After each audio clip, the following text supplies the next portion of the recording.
Badan Perencanaan Pembangunan Daerah Riau, Bapeda Riau, mencatat dalam 10 tahun terakhir, pertumbuhan ekonomi Provinsi Riau belum pernah di atas rata-rata nasional. Upaya untuk meningkatkan ekonomi Riau terus dilakukan melalui upaya investasi.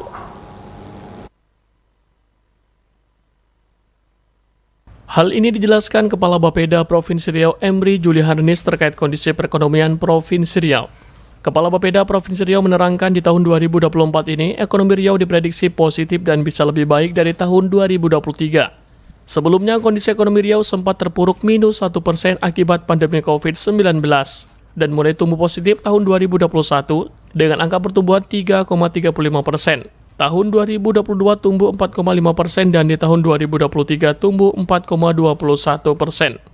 Sebenarnya kalau kita lihat data, Riau itu sebelum pandemi COVID itu tidak pernah tumbuh di atas 3%. 2,3, 2,8 di tahun 2019. Tetapi ketika terjadi pandemi COVID kita mengalami kontraksi turun sampai minus 1,13, kita tumbuh kembali di tahun 2021 dengan angka 3,36%. 2022 kita tumbuh di angka 4,55%. Dan di tahun terakhir 2023 4,21. Artinya kalau kita bandingkan dengan angka pertumbuhan ekonomi sebelumnya, angka hari ini walaupun mengalami penurunan dibandingkan dengan tahun 2022, kita masih tumbuh di atas 4%. Tapi sebelum pandemi kita tidak pernah di atas 3%. Kalau kita lihat pertumbuhan ekonomi nasional kembali ke angka 5% karena sebelum pandemi pun memang berkisar sekitar di atas 5%. Dan pertumbuhan ekonomi Riau memang di pertumbuhan ekonomi nasional dalam 10 tahun terakhir